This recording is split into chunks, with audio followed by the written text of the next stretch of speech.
उद्धव ठाकरे हे वैफल्यग्रस्त झालेले आहेत. त्यांना वाटतं एका दिवसात 4-4 सभा घेतल्या, एखादा उडता पंची असतो तसं गेलं, भावनिक आव्हान केलं, इमोशनल. मोदी साहेबांना, देवेंद्रजी आणि भारतीय जनता पार्टीला शिव्या दिल्या, टोमणे मारले की मतं मिळतील, यश मिळेल अशा भ्रमात ते आहेत. कारण ते आले पुसद, यवतमाळ इकडच्या सभा केल्या, राळेगावला केली आणि त्याच्यामध्ये हे आरोप केले त्यांनी.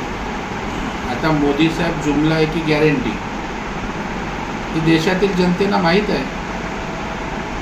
उद्धव साहेबांनी काही प्रश्न विचारले, घरांचं काय झालं, उज्ज्वला गॅसचं काय झालं, शेतीचं काय. उद्धव साहेबांनी थोडा अभ्यास करावा. नुसतं शिव्यांची लाखोली वाहण्यापेक्षा या देशात पंतप्रधान आवास योजनेतनं कोट्यवधीची घरं या देशात दिली, महाराष्ट्रात रेकॉर्ड ब्रेक घरं दिली. त्यांना माहीत नाही किंवा अज्ञान माहीत असून दाखवतात. उज्ज्वला गॅसची कनेक्शन दिली, शेतकरी सन्मान योजना 6,000 रुपये प्लस केंद्राचे राज्याचे 6,000, 12,000 रुपये शेतकऱ्याला दिले. जीवन विमा, आपल्या पीक विम्याचं बोलतात, त्यांनी कार्यालय तोडली होती पण 1 रुपयात पीक विमा देण्याचं काम याच सरकारने केलं. आणि त्याच्यामुळे मला वाटतं मोदी साहेबांवर विश्वास आहे, तीच त्यांची गॅरंटी आहे आणि हे देशातील जनता मान्य करते. ज्या पद्धतीनं राष्ट्रीय आंतरराष्ट्रीय स्तरावर देशाचं नाव उंचावलं आहे, आपण आर्थिक सत्ता चांगली बनायला चाललो आहे आणि समाजाचा सर्वांगीण विकास करत आज इन्फ्रास्ट्रक्चर असेल, शेती व्यवस्था, सगळीकडे डेव्हलपमेंट दिसते आणि त्याच्यामुळे भयभीत उद्धव ठाकरे झाले आणि त्याच्यामुळे अशा प्रकारच्या टीका ती करतायत. आता MSPचा विषय आहे, शेतमालाच्या हमीभावाचा हा गंभीर विषय निश्चितच आहे.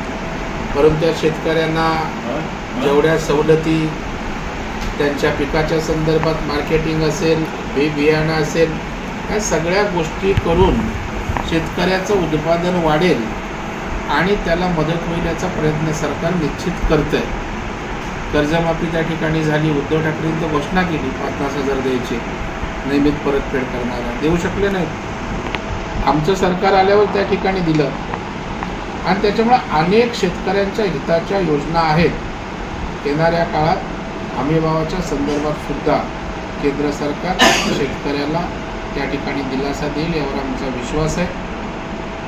त्यामुळे उद्धव ठाकरे साहेबांनी आपण 2.5 वर्षाच्या कालावधीत शेतकऱ्यांसाठी काय केलं ते पहिलं राज्यातील शेतकऱ्यांना सांगावं आणि मग नाकाने कांदे सोलण्याचा प्रयत्न त्या ठिकाणी करावा.